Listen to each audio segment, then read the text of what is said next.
할렐루야.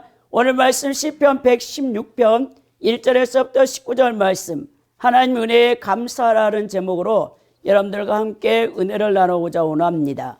본시는요, 시편 150편 가운데 표제가 없는 34편 중에 한 편에 속해 있습니다. 이 표제가 없기 때문에 따라서 이 시를 누가 언제 어떤 배경에서 지었는지 알 수 없는 것이죠. 그러나 본시 가운데서 사망에서 생명으로 옮겨지는 구원 체험을 간증하는 내용이 있는 것으로 보아 이 본시는 시인이 생명을 유혹받는 극심한 위기에 직면하였으나 여기서 벗어난 직후에 지은 것으로 추정해 볼 수 있겠습니다. 구약 성경학자들의 여러 견해가 있는데요. 다윗이 압살롬의 반역에서 벗어난 후 지은 시로 보기도 합니다. 사무엘하 15장에서 18장의 배경을 말하고 있는데요. 더 나아가 어떤 성경학자는 히스기야가 병에 걸려 죽게 되었으나 기도를 통하여 15년 동안 생명의 연장을 받고 그가 이제 이 지은 시로 보기도 합니다. 열왕기하 20장 1절에서부터 11절 배경이라고 말하는 학자도 있습니다. 그러나 어떠하든지 본시는 크게 두 부분으로 나누어지는데요. 전반부는 1절에서부터 9절이고요. 여기에 내용은 기도 응답 체험에서 우러난 평생 자신이 이 기도의 결단과 구원 체험을 간증하는 내용으로 되어 있고요. 후반부는 10절에서부터 19절인데 평생 이제 자신을 구원하신 하나님을 찬양할 것과 또 이 소원 이행을 재결단하는 내용이 나와 있습니다. 오늘 우리는 추수감사절을 맞이하여서 하나님께서 한 해 동안 우리의 삶 가운데 베풀어 주신 은혜에 대해서 감사하는 시간들이 되어지기를 원합니다. 이 시위를 통해서 우리가 구체적으로 무엇을 감사해야 되는가를 함께 나누어 보았으면 좋겠습니다. 먼저는요, 이 기도에 응답해 주신 하나님께 감사를 해야 되는 거예요. 이 1절에서부터 5절에 나와 있는데요. 이 본시는 기도 응답의 개인 체험에서 우러나오는 이 평생 이 시인의 기도 결단이 1, 2절에 이제 기록된 부분으로 시작되는데요. 먼저 그 내용의 1절을 보면요. 여호와께서 내 음성과 내 간구를 들으심으로 내가 그를 사랑하는도다라고 되어 있다라는 것이죠. 여기서 내 음성 그리고 나의 부르짖는 소리, 이 간구, 이것은 이 히브리어 단어 이 콜과 하나니 쓰였는데요. 이것은 호의를 베풀다, 은혜롭다, 그러니까 은혜를 간절히 바라는 간구라는 의미를 갖고 있어요.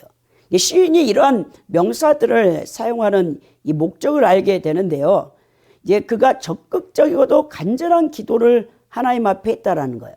본시 자체가 이 할렐 시임으로 하나님을 찬양하고 있는 시인데요.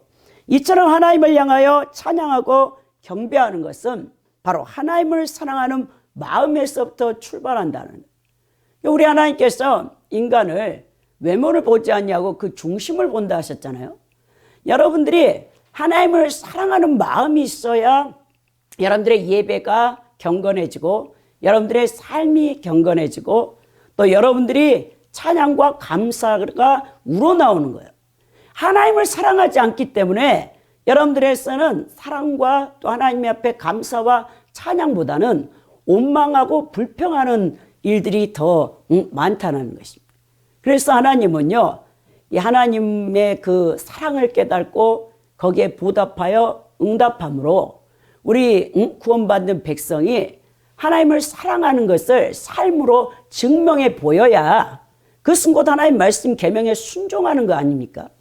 그래야 이게 하나님을 사랑한다는 것을 여러분들이 확증한다라는 사실을 알아야 된다는 거예요. 오늘 2절에 보니까요. 그의 길을 내게 기울이셨으므로 내가 평생에 기도하리라 했죠. 이런 기도의 응답을 많이 받는 사람은 하나님의 살아계심을 확신하고요. 또 그리고 그 사람은 기도하는 것을 여러분 즐겁게 여깁니다.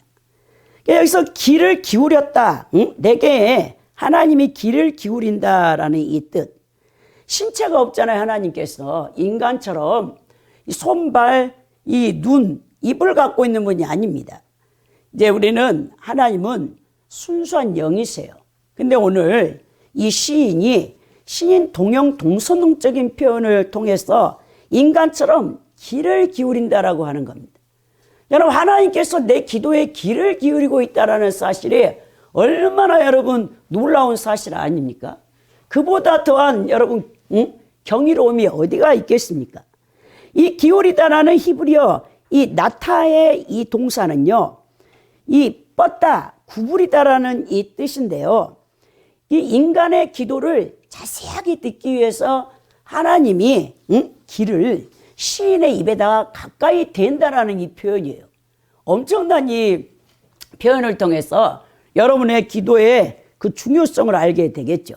시인은 이 같은 표현을 사용하므로 하나님이 자신의 기도를 들으시며 응답하신다라고 생생하게 말씀하고 있다는 거예요. 자, 그러면서 이 시인이 뭐랍니까? 내가 평생에 기도하리라. 내 호흡이 있는 날 동안, 내 생명이 끊어지는 날 동안 기도를 쉬지 않겠다. 즉 시인은 기도하되 그 기도를 살아있는 동안 쉬지 않고 할 것이라 라고 여기서 강조를 하고 있어요. 이 기도의 중요성을 깨닫고 우리가 무릎으로 나가야 되는데요. 예수 그리스도를 인격적으로 만나 제3의 은총을 받아 영이 살아난 자는요, 기도하지 않을 수 없습니다. 기도는요, 하나님과 대화요, 교제요, 영혼의 호흡입니다. 또 하나님을 깊이 알아가는 방법이고요. 기도는요, 우리 영혼을 정화시킬 수 있는 방법이에요. 성도는 아침 저녁으로 신자의 회개를 통해서 예수 그리스도의 보혈로 죄를 씻음받고 영혼을 깨끗하게 하고 거룩하게 씻어내는 이 방법으로 하루도 쉬지 않냐고 기도를 해야 돼요. 기도하여 하나님의 생명을 성령을 통해 충만하게 공급받지 못하기 때문에 여러분들이 세상을 이기지 못하는 거예요. 그리고 힘없는 삶을 사는 것입니다. 여러분, 기도는요, 영적 전쟁입니다. 영적 전쟁은 기도를 통해서 이루어지죠. 이 땅에 사는 날 동안 평생에 기도하면서 여러분도 승리하는 삶을 살기로 오늘 이 시간 결단했으면 좋겠습니다. 기도는요, 무릎으로 배우는 거예요, 여러분. 기도를 누가 가르쳐줘서 하는 게 아닙니다. 자신이 직접 주 하나님 앞에 무릎을 꿇고 간구함으로써 배우고 그것이 몸의 습관화가 되어져야 돼요. 그래서 성령께 사로잡혀 시간 가는 줄 모르고 몰두하는 단계까지 이르러야 된다는 거예요. 기도는 어려운 것이 아닙니다. 여러분, 하나님께서 인간에게만 말할 수 있는 능력을 주었어요. 어떤 동물도 여러분 말을 하지 못합니다. 물론 앵무새가 인간의 말을 따라서는 해요. 그것도 뭐 몇 가지 단어밖에 따라하지 못하죠. 그러나 자기 생각을, 창의력을 구사해서 말로 이 표현해낼 수 있는 유일한 존재는요, 하나님의 형상과 모양대로 지음받은 인간밖에 없어요. 얼마나 신기합니까? 어린 아기가 엄마 뱃속에서 10달 동안 있다가 이게 태어나서 다 먹고 자고 싸고, 그게 이제 2-3살 때까지 일이에요. 뭐 아이가 무엇을 합니까? 근데 놀랍게도 아이가 2-3살이 딱 되면 이제 입술을 보면서 엄마 아빠의 입모양을 보면서 말을 따라합니다. 제가 알고 계시는 여자 목사님께서 애손주가 너무 예쁘대. 애손녀가. 그 애손녀가 이제 3살 되어졌거든요. 근데 그 애손녀가 이제 말을 따라하는 거예요. 외할머니의 입을 보고 입모양을 보고 지금 제일 잘하는 말이 아줌마래요. 아줌마 이런 말을 잘 하는데 신기하잖아요. 이제 말을 못했던 아이가 2-3살이면 이제 어린이집에 가서 또래들과 이제 함께 사회성을 익히면서 말을 배우고, 가정에서는 엄마 아빠의 입술을 보고 이 들리는 대로 따라하는 거죠. 그러면서 이제 말을 하게 되는데, 여러분 우리 기도도 마찬가지입니다. 이 3살 된 아기가 자연스럽게 말을 배우기 시작하는 것처럼 영이 거듭난 자는 자신이 소리를 내어서 하나님 앞에 기도를 하면서 기도를 배우는 거예요. 그래서 여러분들이 이 기도는요, 처음부터 잘할 수 있는 게 아니에요. 우리가 이제 점심을 먹은 다음에 바로 이제 우리가 1시간 동안 합심 기도를 통해서 다시 우리의 영혼을 뜨겁게 재충전하는 시간을 갖는 이유도, 이제 거기서 되든 안 되든 일단 여러분들은 소리를 내어서 통성 기도를 훈련을 받아야 된다는 거예요. 자, 통성 기도를 깊이 하게 되면 이 나중에는 여러분들이 묵상 기도까지 깊이 생각으로도 하나님 생각을 캐치하면서 하나님과 주고받을 수 있는, 물론 이제 교부들, 또 수도원에서는 그것을 관상 기도라고 하는데 거기까지 이제 단계에 나아가는 것까지는 시간이 걸리겠지만 일단은 여러분들이 소리를 내어서 주님을 부르든지 감사합니다를 하든지 여러분들이 기도를 해야 돼요. 우리 교회에 오고 있는 우리 문주를 보세요. 그 아이가 가끔씩 21살이니까 아이가 이제 청년인데 수요일이나 금요일에 와서요 1시간 동안 그 애가 어쩔 때 기도를 하는데 하나님 아버지 크게 부르면서 그 영광을 받으시옵소서. 그 계속 제가 여기서 이제 앞에서 기도를 인도하면서 들어보면요 그 청년이요 그 소리를 가장 많이 하고 있어요. 정말 깜짝 놀란다니까요. 어쩔 때는 얼마나 기도를 잘하는지. 여러분, 그래서 기도는 훈련이라는 사실을 기억하시기 바랍니다. 오늘 3절에 보니까 이 시인이 왜 평생을 자기가 기도하며 하나님을 찬양할 것을 결단했냐면 사망의 줄이 나를 두르고 수월의 고통이 내게 이르므로 내가 환난과 슬픔을 만났을 때라고 말하죠. 자, 시인이 그 살아온 날 가운데 엄청난 고통을 받았나 봅니다. 사망에서 생명으로 옮겨주신 하나님의 절대적 구원에 대한 체험이 있었던 거죠. 그래서 그가 그런 고통스러운 위기 상황과 더불어 기도했을 때 하나님께서 자신을 구원하셨기 때문에 그가 이렇게 하나님 앞에 기도하지 아니할 수 없다라고 하는 것입니다. 오늘 여기서 사망의 줄이 나를 둘렀다고 하죠. 그 고통이 얼마나 컸냐면 수월의 고통, 지옥의 고통을 맛봤다는 거예요. 이 시인이 여기서 여러분 줄로 이제 표현되고 있는 이 헤벨이라는 히브리어 단어는요 덫이에요. 속박이나 구속, 슬픔, 고통을 뜻하고 있습니다. 시인은 자신이 사망의 세력으로부터 벗어날 수 없는 위기 상황 가운데 처해 있을 때 그 지옥의 고통을 맛보았는데 그때 하나님께 부르짖었을 때 우리 하나님께서 자신을 도우셔서 그 환난 속에서 자신을 건져 주었다라는 것입니다. 그러면서 4절에 내가 여호와의 이름으로 기도하기를 여호와여 주께 구하오니 내 영혼을 건지소서 하였도다. 그가 그 사망의 이 고통 속에서 하나님 앞에 이제 하나님의 여호와 이름으로 기도하기를 내 영혼을 건져달라고 부르짖었다는 거예요. 이 시인의 처절한 간구를 지속적으로 하나님 앞에 드렸다는 거죠.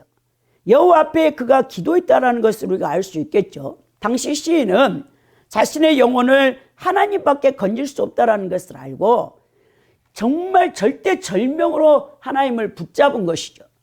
매우 갈급한 상황에 그가 빠져 있었어요. 그가 육체적으로, 심적으로, 영적으로 지금 사망의 고통, 지옥의 고통을 겪을 정도로 큰 환난을 겪고 있었기 때문에 그때 시인이 의지할 수 있는 분은 오직 여호와 하나님 한 분뿐이라는 것을 이제 여기서 알려주고 있습니다.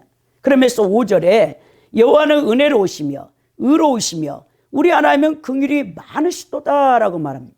본절에서 시인은요 자신의 기도에 응답하신 여호와가 어떠한 분인가를 정확히 캐치하고 있다는 것을 알 수 있겠죠. 먼저 시인은요 하나님의 속성 가운데 하나님은 은혜로운 분이라는 것을 밝히고 있습니다. 여러분, 하나님의 은혜, 자비롭다, 불쌍히 여기다라는 이 뜻인데요. 하나님이 당신의 백성을 대하는 가장 기본적인 자세는요, 하나님은요 우리를 애처로운 마음으로 살피시며 우리를 항상 보살피시려고 적극적으로 하나님께서 우리를 살펴보고 계신다는 거예요. 다음으로 시인이 하나님의 성품 가운데 의로우심을 밝히고 있어요. 자, 여기서 의롭다라는 것은 바른 공정한 뜻을 갖고 있는 이 차디크라는 단어가 쓰였는데 이 단어는 그릇됨이 없는 공정한 행동이나 처신을 가리킬 때 이 표현입니다. 그러니까 이는 하나님의 의로우심은 이 세상을 통치하시고 심판하심에 있어서 어그러짐이나 편벽됨이 없으시다는 것이죠. 하나님은 악을 청소하시고 의를 견고하게 세우시는 분이라는 것을 말하고 있는데요. 자, 하나님의 의로우심을 선언하는 본문의 표현은요, 하나님께서 당신의 의로우심을 드러내사 자신을 불의한 자들, 악한 자들로부터 그 시인을 건져내줬다는 거예요. 그러면서 또 우리 하나님은 긍휼이 많으시다라고 하죠. 이런 하나님께서 자신들을 당신의 백성으로 선택하여 주셨을 뿐만 아니라 계속 보호해 주신다는 사실을 말하고 있는데요. 여기 사람이 긍휼이 많다. 이 표현은요, 라함이라는 이 히브리어 단어가 쓰였는데, 라함이 무슨 뜻입니까? 어머니의 자궁이라는 거예요. 여러분, 어머니는요, 10달 동안 아기를 자궁해서 모든 태출을 통해서 영양분과 또 그 모든 것들을 공급하시죠. 이 하나님이요, 이렇게 자비하시다, 긍휼이 많다, 이 여성의 자궁을 이렇게 표현했어요. 따라서 이 단어는요, 어머니가 태아를 그 자궁으로 감싸시며 그 아이가 결핍되지 않도록 필요한 모든 영양분을 공급하고 있다라는 이 의미를 써가지고 하나님께서 시인을 은혜롭게 하시고 은혜를 베푸시고 또 의로우신 판단력으로 이 시인을 괴롭히는 악인들을 물리치시고 더 나아가서 긍휼히 여겨 주었다는 겁니다. 이 본문의 표현처럼 하나님은 당신의 백성을 향한 이 자비하심이 마치 자궁 속의 태아를 향한 어머니의 지극한 사랑이라는 사실을 여러분들이 잊어서는 안 된다는 것입니다. 우리가 여호와 하나님께 나아가 간절히 기도할 수 있는 그 이유는요, 하나님이 은혜로우시고 자비를 베푸시며 우리를 품어주시며 우리의 모든 문제와 어려움에 대해서 깊이 공감하고 계시기 때문이라는 것이죠. 시인은 이미 자신의 모든 고통 가운데서 건짐받고 난 후에서 이미 구원을 체험한 뒤에 이 시를 지었다라는 것입니다. 그러니까 자기의 기도에 응답하신 하나님의 속성, 이 정확하게 알고 시인이 표현하는 거죠. 자, 그러면서 이 시인이 평생을 자기가 왜 하나님 앞에 감사 찬양을 해야 되는가? 두 번째로 자신의 구원을 은총을 베풀어 주신 하나님 앞에 감사라고 말합니다. 구원을 베푸셨다는 거죠. 이게 6절에서부터 11절에 기록되어 있는데요. 6절에 보면 여호와께서는 순진한 자를 지키시나니 내가 어려울 때 나를 구원했다라고 말합니다. 여기서 순진하다라는 것은요, 유혹에 빠지기 쉬운, 마음이 열려있는, 단순하다라는 뜻이 있어요. 이게 교활함과 반대되는 이 뜻인데요. 쉽게 유혹에 넘어간다는 의미에서 단순하다라는 표현을 쓰는데, 마치 어린아이가 부모를 의심하지 않고 굳게 믿는 것처럼 하나님에 대한 확고한 신뢰를 지닌 상태라는 것을 볼 수 있습니다. 그러니까 달리 말하면 이런 기꺼이 진리를 받아들이고 여호와를 경외하고 사랑하는 사람을 가리키는 것이라고 볼 수 있는데요. 여러분, 이 어린아이일 때는요, 유혹에 빠지기 쉬워요. 여러분, 우리가 그렇잖아요. 왜 어린아이들이 유괴를 잘 당하죠? 그러니까 엄마 아빠의 말씀보다 이 다른 사람 말에 귀를 기울여요. 그래서 어린아이가 쉽게 유괴를 당하는데, 여러분, 영적으로도 어린 이 신자들은요, 성도들은 유혹을 받습니다. 미혹을 당해요. 자, 어리석어서 유혹에 잘 넘어갈 수가 있는데요. 오늘 시인이 하나님께서 그냥 내버려 두신다면 우리는 쉽게 유혹받을 수밖에 없는 어리석은 자들이라는 거예요. 그 어리석은 자들을 하나님이 이 보호하신다라는 고백을 하고 있는데요. 신앙이 어릴 때는요, 하나님께서 일방적으로 여러분들을 보호하십니다. 그러나 어느 정도 여러분들이 신앙의 베이스가 있고 신앙이 성숙돼야 될 단계에서 우리 하나님이 그때는 일방적으로 여러분들을 보호하시잖아요. 이제 하나님께서는 여러분들에게 영적 투쟁을 통해서 분별을 하고 영적 전쟁을 통해서 여러분 스스로가 악의 사탄의 공격으로부터 벗어나기를 바라고 있다는 거예요. 이것이 여러분 우리 신앙의 영적 전쟁의 이 목적입니다. 여러분, 영적 전쟁을 많이 한 사람은요, 신앙이 급속도로 성숙해져요. 근데요, 늘 일방적으로 하나님이 신앙의 경륜은 오래됐는데 교회를 나온 지 30년, 40년이 되어졌는데도 여전히 어린아이 상태에 있는 사람은요, 여러분들이 영적 성숙이 안 된 사람이에요. 그런 사람들을 우리 하나님께서 이제 영적으로 성장시키려면 뭐합니까? 일방적인 보호하심의 울타리를 풉니다. 그리고 여러분들이 직접 악의 원수의 세력과 싸워보도록 우리 하나님께서 여러분들을 조절하세요. 영적 전쟁을 해보면 알아요. 정확합니다. 여러분들의 적이 세상과 마귀와 여러분 옛사람인데요.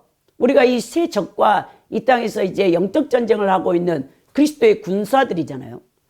자신의 딱 영적 레벨만큼의 하나님이 영적 전쟁을 여러분들에게 시켜요. 사실 영적으로 여러분 올등하다고 해서 여러분 좋은 게 아니에요. 더 강력한 사탄의 세력의 레벨을, 이 영의 레벨을 하나님이 붙이셔서 그 영적 전쟁을 시키는 거예요. 어린아이는 일방적으로 하나님이 보호합니다. 어린아이가 아닌데도 여전히 여러분들이 어린아이 모습을 하고 있으면 안 된다는 것이죠. 오늘 보존하신다라는 이 쇼메르는 보존하고 지키다, 살피다라는 뜻이에요. 이 단어는 목자가 양떼를 지키는, 망대를 지키는 파수꾼으로 묘사할 때 사용되는 단어인데요. 본문에서는 파수꾼이 전방을 세밀히 살피는 것처럼 하나님께서 감찰하시고 목자가 양을 지키는 것처럼 여러분들을 사랑하고 보호합니다. 이처럼 여호와께서는 어리석은 자들조차도 사랑의 마음으로 유심히 여러분들을 살핀다라는 것입니다. 7절에 보니까 내 영혼아 내 평안함으로 돌아갈지어다 여호와께서 너를 후대하심이로다 말하죠. 자신의 영혼을 향하여 평안함으로 돌아가라라고 시인이 명령하는데요. 자, 여호와께서 허락하시는 진정한 영적 평안과 휴식을 의미한다라고 볼 수 있는데, 이 시인은 엄청난 위험한 시기를 지나면서 그 영혼이 두려움 가운데 격동되고 두려움에 사로잡혔으나 이전에 경험했던 하나님의 도우심과 은혜로우심, 자비하심을 기억하고 그 은혜를 베푸신 하나님을 신뢰함으로 이제 그 영혼의 모든 위기가 넘어가고 평온과 안식을 얻었다라는 것을 묘사합니다. 그러면서 여호와께서 너를 후대하심이로다 했어요.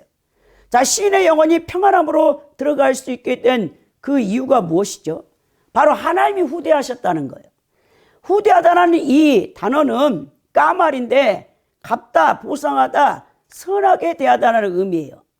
이는 하나님께서 그에게 선을 행하셨다는 의미뿐만 아니라 그가 지금 지니고 있는 모든 문제를 해결해 주시고 그 스스로 감당할 수 없는 어려움을 대신 짊어지셨다는 거예요.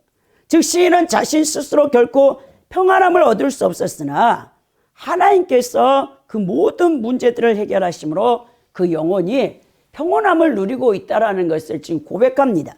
그러면서 8절에 주께서 내 영혼을 사망에서 내 눈을 눈물에서 내 발을 넘어짐에서 건지셨나이다 라고 고백하죠. 자, 시인 하나님께서 자신에게 베푸신 구원의 은혜를 다시 한번 회상하며 감사를 돌리고 있는데요. 하나님께서 자신의 영혼을 사망에서 건져주었다. 자, 자신이 죽음에 방불할 정도로 극심한 고난 가운데 있었다라는 것을 알 수 있는데요. 그러면서 자신의 눈에서 눈물을 하나님께서 그리고 자신의 이 발을 넘어짐에서 건져주셨다는 겁니다. 바로 우리 하나님께서 고난, 그 인생의 여정에서 정말 제대로 살아갈 수 없을 정도로 고통의 상황이 왔는데 하나님께서 건지심으로 말미암아 시인이 그 고난 속에서 다시 평안함을 얻고 자유케 되었다는 것을 지금 고백합니다. 그러면서 9절에 내가 생명이 있는 땅에서 여호와 앞에 행하리로다라고 말하고 있죠. 자, 구원을 체험한 자로서의 각오를 지금 밝히고 있는데요. 세상에 사는 모든 곳에서 그 살아있는 자들의 땅에서 자기가 여호와 앞에 행하겠다라고 지금 각오합니다. 사망에 처할 뻔했지만 하나님의 구원의 역사를 통해 생명을 보존받을 수 있다는 것을 감사하며 이제 그에게 주어진 남은 삶이 하나님께 부여하신 은혜이기 때문에 자신은 이제 하나님을 선포하며 그 하나님의 은혜를 간증하며 살겠다라고 지금 고백한다라는 것입니다. 자, 우리는 하나님의 은혜를 받아서 모든 크리스찬들은 죽음의 자리에서 생명의 자리로 옮겨진 자들입니다. 이처럼 하나님으로부터 새 생명을 공급받았으므로 우리 인생 그 자체가 우리의 것이 아니에요. 예수님의 핏값으로 대신 예수님이 값을 지불했기 때문에 그래야 죄의 삭신 사단의 권세 아래서 여러분들을 자유케 했기 때문에 이제 여러분들의 사나 죽으나 누구의 것입니까? 예수 그리스도의 것이라는 것을 잊어서는 안 된다는 거예요. 바로 우리를 구원하신 하나님의 것입니다. 따라서 우리는 우리에게 주어진 생명의 날을 하나님 앞에서 하나님을 위해서 살아야 될 존재라는 거예요. 근데 대부분 성도들은요, 자기 자신만을 위한 삶을 살고 사람들의 이목에 관심을 갖고 살아요. 하나님에 대해서는 안중에도 없습니다. 오로지 다른 사람이 나를 어떻게 평가할까, 사람의 눈을 신경 쓰면서 하나님이 불꽃 같은 눈동자로 여러분의 일거수일투족을 매일 감찰하고 있다는 사실을 여러분들이 놓치고 산다는 거예요. 그러나 성경은 이처럼 죽음의 자리에서 건진받고 구원받은 성도들이 하나님 앞에서 살아야 되고 하나님을 위한 삶을 살아야 된다고 반복적으로 우리에게 말씀을 선포합니다. 성도 여러분, 여러분들은 지금 얼마나 하나님을 의식하고 살고 계십니까? 여러분의 삶이 하나님을 위해서 얼만큼 살았죠? 올 한 해 우리가 추수감사절에 되돌아보면서 1월 달부터 지금 11월 달까지 올 한 해 이제 얼마 남지 않았습니다. 한 달 20일 조금 남았는데요. 여러분들이 올 한 해 2023년 하나님을 위해서 여러분들은 무엇을 했고 하나님을 위해서 어떤 모습으로 살았는가? 여러분, 아니면 하나님을 위해서는 하나도 산 것이 없고 여러분의 자신의 유익을 위해서, 사람들의 기쁨을 위해서 살지 않았는가? 여러분들의 자신의 신앙에 점검이 있기를 원합니다. 오늘 10절에 보면 내가 크게 고통을 당하였다고 말할 때도 나는 믿었도다라는 거예요. 자신에게 큰 고통이 왔지만 하나님을 신뢰하고 하나님을 믿는 믿음이 흔들리지 않았다는 거예요. 그러니까 시인의 신앙도 대단한 겁니다. 시인은 큰 고통, 그 심각한 상황에서도 하나님의 은혜, 과거에도 시인에게 많은 구원과 은혜를 베푸셨고 기도에 응답하셨다는 것을 시인이 이미 체험한 사람이잖아요. 그래서 시인은요, 하나님에 대한 믿음을 저버리지 않았다는 거예요. 결코 하나님을 배반하지 않았다라고 여기서 고백합니다. 그러면서 11절에 내가 놀라서 이르기를 모든 사람이 거짓말쟁이라 했도다라고 말하죠.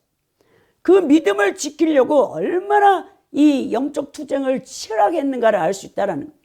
시인의 그 죽음과 같은 이 수월과 같은 고통 속에서 환난을 당하고 있는데 많은 사람들이 주변에서 시인을 이 거짓말쟁이, 네가 믿는 하나님이 어디 있느냐라고 계속 이 사탄의 참소를 받았겠죠. 여러분들이 신앙을 지키려고 할 때 믿지 않는 불신의 가족들이나 여러분 주변에 있는 가족들, 다른 사람들이 네가 믿는 하나님이 어디 있냐, 하나님이 계신다면 어떻게 너의 삶이 그거밖에 되지 않느냐. 그래서 여러분들을 조롱하고 여러분들에게 계속해서 하나님을 부인할 것을 강요받을 수도 있어요. 그러나 여러분들은 믿음을 지켜야 되는 것입니다. 시인은 자기 자신을 비롯하여 모든 사람들이 다 거짓과 죄악으로 물들어 있으며 결코 의지할 만한 자들이 못 된다. 여러분, 사람을 의지하는 자는요 저주를 받는다라고 에레미야에서도 말씀하고 있거든요. 하나님 한 분 외에 다른 것을 의지하는 것 자체가 하나님 앞에 죄가 된다는 사실을 여러분 기억하시고, 여러분들은 삼위일체 하나님 한 분만을 의지하는, 그리고 그분을 배반하지 않는 믿음을 갖는 자들이 되기를 원합니다. 이 세 번째, 이 시인이요 딱 결단을 하는데 하나님께 받은 은혜에 보답하며 살겠다라고 하죠. 이 12절에서부터 19절 하나님께 받은 은혜에 보답하며 살라라는 이 말씀이 선포되고 있는데요. 오늘 12절에 보니까 내게 주신 모든 은혜를 내가 여호와께 무엇으로 보답할까라고 여러분 그가 스스로에게 묻는 거예요. 먼저 시인은 여호와께서 자신에게 은혜를 베푸셨음을 명시적으로 밝힌 다음에 내가 이제 보답을 해야 된다. 하나님께서 내게 이렇게 놀라운 은총을, 기도에 응답하셨고 사망의 그 수월과 같은 고통, 환난 가운데서 대적자들에게서 나를 건져주어서 다시 평안케 하셨는데, 그런 친절한 행위를 베푸셨는데 내가 그 하나님 앞에 무엇으로 보답하며 살까? 이 고백을 하고 있는 거예요. 자, 하나님의 은혜에 대해 보답하고자 하는 시인의 간절함과 진실함이 강조되고 있는데요. 여러분, 이 보답이라는 것이 자신이 받은 바 은혜에 무엇을 더하거나 자기 스스로 무엇을 만들어서 여러분 하나님의 부족한 어떤 부분을 충족시키는 것이 아닙니다. 하나님 앞에 모든 것을 받았어요. 이 받은 일부를 돌려드리는 것에 지나지 않는 것이 바로 보답이라는 거예요. 여러분 생각해 보세요. 우리가 엄마 뱃속에서 태어났을 때 여러분들이 무엇을 갖고 이 세상에 태어났습니까? 그냥 머리에서 발끝까지 아무것도 오단벌 걸치지 아니하고 비운 손으로 왔어요. 여러분 아기가 엄마 뱃속에서 10달 딱 태어나자 응애 울면서 손을 불끈 쥐죠. 이 험난한 세상을 내가 어찌 살까 하면서. 근데 여러분 지금 여러분들이 누리고 있는 이 모든 것 여러분 다 하나님의 은혜로 주어진 거예요. 부모님도 하나님의 은혜요. 여러분 우리에게 이 혼적인 부분들 우리를 인성을 교육시킨 좋은 스승을 만난 것도 또 우리가 이 대한민국에서 자유를 누리는 것도 다 하나님의 은혜입니다. 여러분 정말 우리는요 이 하나님의 은혜를 망각해서는 안 돼요. 여러분 죽을 때는 인간은 빈손으로 가요. 손을 쫙 펴고 그저 왔던 인생이 그저 돌아갑니다. 흙 한 줌으로 돌아가잖아요. 물론 이제 수위 한 번은 입고 가겠지만 여러분 인간은요 그런 존재예요. 여러분들이 지금 누리고 있는 모든 혜택이 다 하나님께로부터 왔다는 사실을 잊어서는 안 된다는 것입니다. 본문에서는요 그가 묻고 있는 거예요. 자, 무엇으로 하나님 앞에 이 은혜를 갚아드릴까? 13절에 그가 뭐라 합니까? 내가 구원의 잔을 들고 여호와 이름을 부르리라 라고 하죠. 자, 그는 구원의 잔을 높이 들겠다는 거예요. 이 구원의 잔 하면은 여러분들이 민수기 27장 8절에 포도주와 독주를 다른 재물들과 함께 드리는 전제, 바울 사도는 이것을 관제라고 했습니다. 피를 쏟아붓는 거예요. 엄청난 거죠. 사실 자신의 전부를 하나님 앞에 제물로 올려드린다는 거죠. 올인한다는 겁니다. 하나님 앞에. 시인은 자신이 성전에 있음을 지금 암시하면서 이 시인이 제물을 드리기 위하여 예루살렘 성전을 방문하여 전제를 드리는 상황을 지금 묘사하고 있는 거예요. 자, 구원의 잔을 하나님께 베푸신 구원을 은유적으로 표현한 이 표현인데요. 여러분 사실 인간은요 하나님의 진노의 잔을 맛봐야 될 존재들이에요. 죄로 말미암아 다 진노받는 존재인데 하나님의 은혜로 우리는 구원을 받았습니다.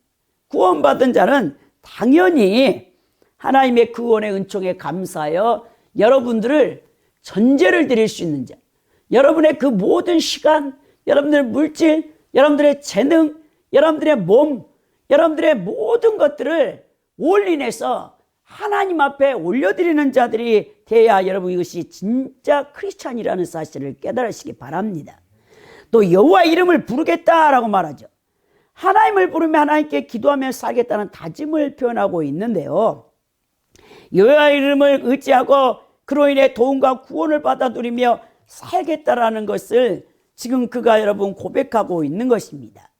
자, 하나님의 이름으로 기도하는 것과 더불어 하나님의 성호를 찬양한다는 의미인데요.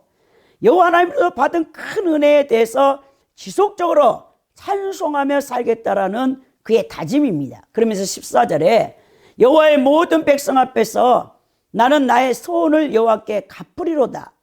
자, 여호와의 은혜에 감사하는 시인의 행동이 소개되고 있는데요. 시인은 공개적으로 자신이 하나님의 백성인 것을 그리고 하나님을 찬양하는 것을 보여주겠다라는 거예요. 이 모든 백성 앞에서 공개적으로 하나님 앞에 감사드리겠다는 것을 강조하는데요. 만약 이것이 다윗이 압살롬의 반역에서 건진받고 다시 예루살렘에 돌아와서 예루살렘 성전에다가 하나님 앞에 감사의 제사를 드리면서 이 시를 지었다면 왕이잖아요. 히스기야도 역시 왕입니다. 15년 동안 원래 질병에서 죽게 될 그 왕이 15년 연장받아 감사해서 하나님의 거룩한 예루살렘 성전에 나아가서 감사제를 드린다라고 봤을 때 왕은요, 여러분 이스라엘의 왕은 신정정치, 하나님의 이 백성들을 다스려야 될 왕이잖아요. 기름 부음을 받아 세움받는데 이 왕은 적극적으로 하나님 백성들을 바르게 재판하고 바르게 인도해야 될 이 재판권을 갖고 있는 왕이죠.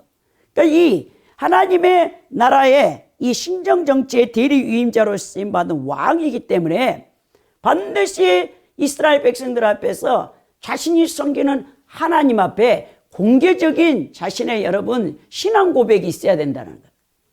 여러분 오늘날 우리 크리스찬들이 왜 전도하지 않죠? 그걸 부끄러워하기 때문에, 핍박을 두려워하기 때문에 예수 그리스도를 전하지 않아요. 내가 구원을 받은 하나님의 백성인데 다른 사람들 앞에 내 신앙을 믿지 않는 자신의 가족들에게조차도 복음을 소개를 못하는 이런 나약한 크리스찬들이 되어져서는 안 된다는 것입니다. 여러분 때를 얻든 못 얻든 여러분들은 비그리스도인들, 예수 그리스도를 알지 못하는 이 세상 사람들에게 공개적으로 여러분들이 그리스도인이라는 것을 확실한 거룩한 삶을 통해서 그 세상 사람들과 구별된 삶을 통해서 여러분들이 크리스찬이라는 것을 보여줘야 된다는 것입니다. 그리하여서 여러분들이 하나님 앞에 구원받은 자로서 그 소원을 여러분들이 지켜야 된다는 거예요. 여기서 우리가 깨달는 중요한 교훈이 있는데요. 배은망덕한 성도들이 되지 말고 항상 감사하는 성도들이 돼야 된다는 것을 깨닫게 되는데요. 많은 그리스도인들이 자신에게 어려움과 고난을 통해 고통이 올 때 자신의 인생 가운데 과거에 하나님께서 베푸신 자비와 은혜를 잊어버립니다. 그리고 먼저 원망불평이 앞서는 것이죠. 우리의 신앙 성숙이 이루어지지 않는 많은 원인 가운데 하나가요, 조금만 어려움이 오면 먼저 하나님을 의심하고 하나님께 원망하고 불평하면서 자신의 믿음을 지키지 못하기 때문에 신앙 성숙이 되지 않고 있다는 것입니다. 여러분 성경 66권에 성경 저자들이 하나님을 직접 만나 체험했고 객관적인 관점에서 하나님의 속성과 성품과 사역을 기록해 놓은 것을 볼 수 있는데요. 하나님은 절대적으로 선하시고 좋으신 사랑과 자비의 하나님이라는 것을 모든 성경 기자들이 고백하고 있다는 사실을 여러분들은 기억하시기 바랍니다. 내게 지금은 어려움과 고통이 있지만 이 모든 어려움이 결국 합력하여 우리에게 가장 좋은 것 하면 여러분들 이 땅에서 돈 하나님 많이 주면 좋겠다 그걸 생각할지 모르지만 하나님께서 우리 인간을 향해서 가장 좋은 것은 무엇입니까? 영생이 영생. 여러분 이 영생을 이루시기 위함이라는 것을 잊지 마시기 바랍니다. 16세기 스위스 제네바에서 종교개혁을 일으켰던 요한 칼빈은요 28살 때 집필했던 기독교 강요라는 책이 있어요. 이 기독교인들의 기본적인 신앙의 교리서인데요. 여기서 가장 기독교 강요에서 칼빈이 많이 쓴 단어가 뭔지 압니까? 배은망덕이라는 말을 자주 했는데요. 구원받은 하나님의 백성이 하나님의 은혜에 감사하지 않는 것이 곧 배은망덕한 짓이라고 말합니다. 우리 인간도요. 누군가에게 은혜를 베풀고 어려울 때 힘쓰고 애써서 도와줬는데 상대방이 감사할 줄 모르는, 오히려 남이 자신이 돕는 것이 당연한 것처럼 오만하게 굴고 더 도와주지 않는다고 불만을 표시할 때 우리는 그 사람에 대해서 배은망덕한 감정이 여러분 생기지 않습니까? 이렇듯이 삼위 하나님께서 자신의 피값으로 제사함을 베풀고 천국을 기업으로 예비해 두셨는데 이 땅의 성도들이 사는 동안 또 먹을 것, 또 입을 것, 그 모든 것을 지키시고 보호하시고 인도하시는데 부모님보다 더 세심한 배려와 관심을 갖고 돌보고 있는데 매일 하나님의 백성이라는 성도들이 원망불평하고 짜증만 낸다고 생각해 보세요. 하나님 보실 때도 저런 배은망덕한 것이라고 생각하지 않겠습니까? 여러분 우리는 감사할 조건이 너무나 많습니다. 우리 대한민국에 살고 있는 모든 사람들은 감사가 넘쳐나야 돼요. 우리는 절대적인 빈곤이 아니라 상대적 빈곤 때문에 불행을 느끼고 있기에 우리 국민들은 불평이 너무 많아요. 사람들이 자신 안에 욕심과 탐심 때문에 스스로 감사할 줄 모르고 불행을 자초하며 고통을 받는 것입니다. 70년 동안 이 전쟁 없이 부국강병을 누리고 있는데 국가에 대한 감사도 없는 이 대한민국 국민들을 보십시오. 이것은요, 우리 초대 대통령 이승만 대통령이 방공포로를 목숨 걸고 풀어줌으로 말미암아 소련과 미국이 여러분 1954년에 7월에 휴전을 하려고 할 때 그 휴전이 불발될 위기에 처해 있었어요. 사실 미국이란 나라는요, 이 대한민국에 전혀 관심이 없었습니다. 미국을 다 철수시키려고 했어요.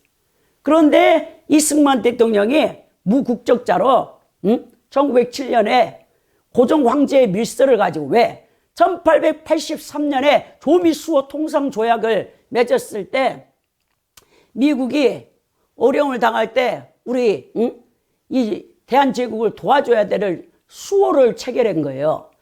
그 조건이 있었기 때문에 고종의 밀서를 가지고 그 당시에 영어를 가장 잘했던 사람이 이승만 대통령이에요. 배지학당에 나와서 아펜젤러 선교사님의 제자였기 때문에 6개월 만에 영어를 마스터한 사람입니다. 자, 그분이 갔더니 전혀 만나주질 않아. 여러분, 이름도 없는 나라, 은자의 나라, 은둔의 나라, 이 대한민국이란 땅이 어디 있는지 그 당시에 붙어있는지 알지도 못해요.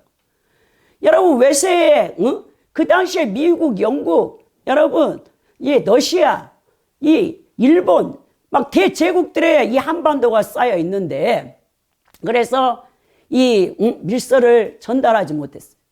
그리고는 한국에 이 대한제국으로 돌아오지 못하면 1910년에 한일 합방이 이루어지면서 나라가 없어져 버린 거예요. 그래서 37년 동안 해외에서 이승만 대통령이 하와이의 본거지를 잡고 여러분 거기서 교회를 세우고 감리교회를 세우고 거기서 크리스찬 학교를 세워가지고 인재들을 길러내면서 그가 독립투쟁을 그렇게 오랜 동안 하는 거예요. 그리고 결국 그분이 이 미국을 상대할 줄 아는 거죠. 정치학 박사, 최초의 정치학 박사를 여러분 프린스턴 대학에서 받았기 때문에 그 외교의 중요성을 알고 이 무장 투쟁으로는 되지 않는다는 걸 알았어요. 왜냐하면 그 당시에 미국이 국방력이 있었다 하지만 일본 역시도요, 두 번째로 가는 독일 다음에 세 번째로 가는 이 국방을 갖고 있기 때문에 일본을 상대할 수 없는 겁니다. 무장 독립투쟁을 중국 상해에서 많은 이 독립투사들이 하고 있었지만 그걸로는 안 되는 거예요. 여러분, 호랑이를 알아야 호랑이를 상대할 수 있는 거죠. 그 오랜 동안 미국에서 치열한 이 국제 정세를 파악했던 이승만 대통령이 알면 이 대한민국을 세울 수가 없습니다. 자유 대한민국을 세울 수가 없어요. 이미 소련이 다 접수를 했어요. 공산 국가가 될 수밖에 없었어요. 그런 가운데 6.25 전쟁이 일어났을 때 여러분 이승만 대통령이 목숨을 걸었어요. 왜? 37년 동안 나라 없는 해에서 떠돌이의 그 삶을 우리 후손들에게 남겨줄 수 없기 때문에. 그래서 여러분 그때 아이젠하워 대통령이 이제 대선에 나올 공약이 뭐냐면 미군 그 어린 미군 병사들을 그 어머니들이 더 이상 그 한국이라는 나라 거기에 우리 자녀들을 희생시킬 수 없다라고 막 일어났어요. 그러니까 아이젠하워 대통령의 대선 공약이 빨리 6.25 전쟁을 무마하고 이 한국에서 전쟁을 하고 있는 미군 어린 병사들을 다 다시 자기 나라로 데려오는 공약이었어요. 그걸 알고 있는 이승만 대통령이 결국 방공포로를 놓아줌으로 말미암아 목숨을 건 그것이 여러분 정치 행보예요. 결국 아이젠하워가 와서 그때 조미수 통상조약 1883년에 체결했지만 고종 때는 그것이 효력을 발휘하지 못했지만 이승만 대통령이 한미 상위 방위 조약을 만들어서 미군이 주둔해서 철수함으로 말미암아 여기에 주둔함으로 말미암아 그 소련이 또 공산국가가 전혀 이 대한민국을 개입하지 못하게 자동으로 미군이 여러분 전쟁에 싸울 수밖에 없게 되게 만든 겁니다. 그러면서 그분이 비록 북한은 내줬지만 여러분 한미 방위 수호 조약에 조약을 맺을 때 눈물을 흘리면서 우리 후손들은 한반도에 평화가 정착할 것이라는 걸 알고 있었어요.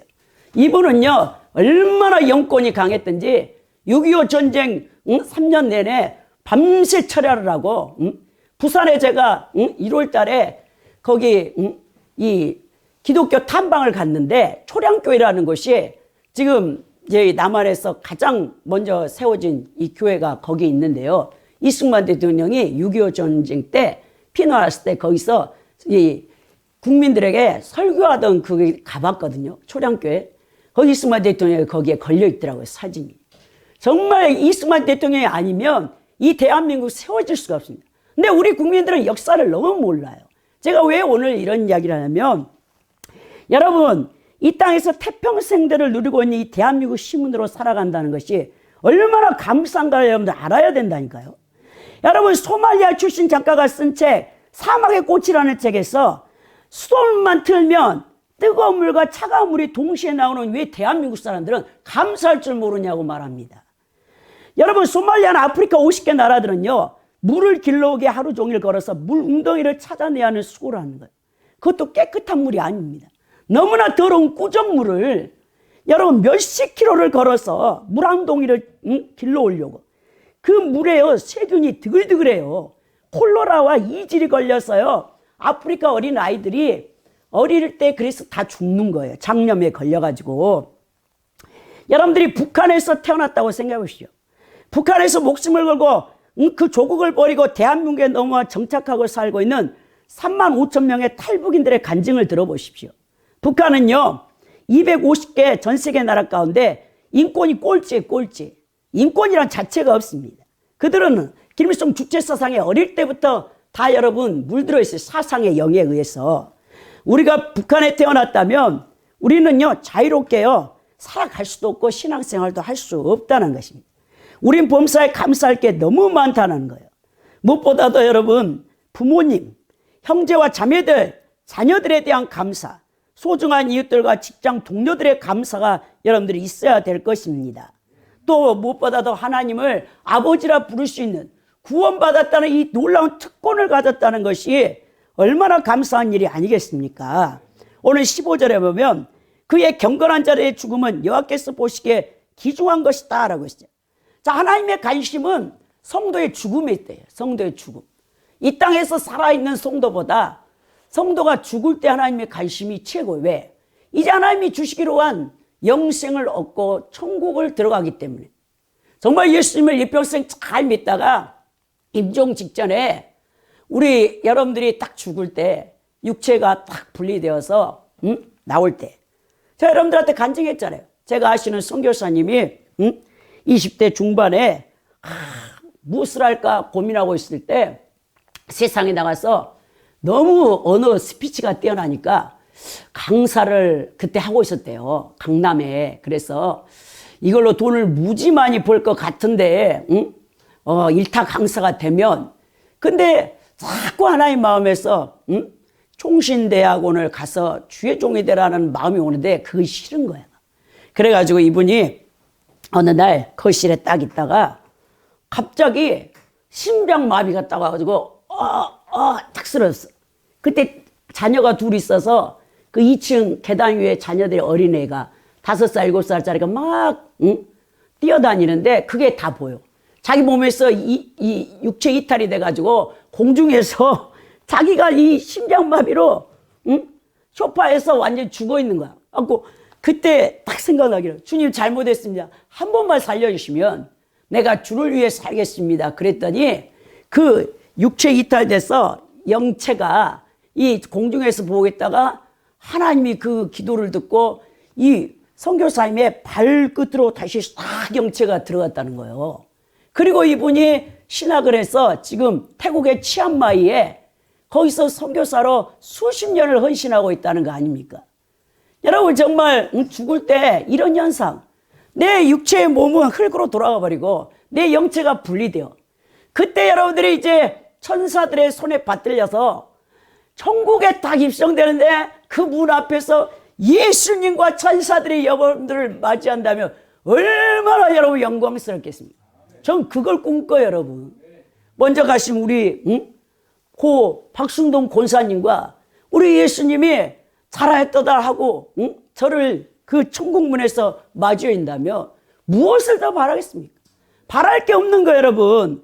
오늘 예수님 하나님께서 경건한 자들의 죽음에 이 너무나 귀하게 본다는 거예요. 왜? 이제 완전히 구원받아 하나님의 자녀가 됐기 때문에. 16절에 보니까 여호와여 나는 진실로 주의 종이요 주의 여종의 아들 곧 주의 종이라 주께서 나의 결박을 푸셨다라고 말합니다. 여기에 여러분 이 시인의 신앙이 누구 때문이냐? 자신의 어머니 때문이라고 지금 고백합니다. 여호와께서 주의 여종, 자기 어머니예요. 어머니가 여호와께 스스로를 아마테카라는 칭호를 썼는데 이 어머니가 자신을 여종이라 했어. 이 독실한 신앙심을 가진 어머니의 영향으로 지금 시인이 하나님을 섬기는 종이 되었다라는 것을 언어에서 밝히고 있는 거예요, 여러분. 주께서 나의 결박을 푸셨다라고 말합니다. 이 사망의 줄에서 자신을 구원해 주었다는 거예요. 17절에 보니까 내가 주께 감사제를 드리고 여호와의 이름을 부리리라 하는 거죠. 시인은 먼저 하나님께 감사제를 드릴 것을 소원하죠. 이 감사제라는 뜻은요, 제바우 토다가 쓰였는데요, 짐승을 잡아 희생제사를 드린다는 뜻이에요. 이 토다라는 것은 손을 내밀어 감사하거나 찬양한다는 것을 주로 쓰는 단어 야다에서 유래됐어요. 여러분들 하나님 앞에 감사한다는 것은 손을 내밀어서 찬양한다는 뜻인데요, 고백한다는 겁니다. 하나님의 은혜를 베풀어 주셔서 너무 감사합니다라고. 그러면 18절에 내가 여호와께 선한 것을 그의 모든 백성이 보는 앞에서 내가 지키리로다. 이 시인이 왕이라면 왕이기 때문에 이스라엘 모든 백성 앞에서 항상 왕은 경건한 가운데 하나님을 섬기는 모습을 보여줘야 되는 거 아닙니까? 자, 하나님의 구원의 은혜를 체험한 시인이 여호와의 모든 백성 앞에서 과거 자신이 소홀한 바를 이행하겠다라고 이렇게 자신이 고백하는 이유가 뭐냐면 다른 사람들 역시도 하나님께 소원한 바는 반드시 지켜야 한다는 것을 교육적인 의미를 내포하고 있는 내용입니다. 이게 19절에서 예루살렘아 내 한 군데서 곧 여호와의 성전뜰에서 지키려다 할렐루야라고 말하죠. 왜냐, 구약에 하나님께서 이 제사를 드리는 장소를 한 장소를 정해 주시오. 이 시온산, 예루살렘 성전, 예루살렘이 중앙에 위치해 있거든요.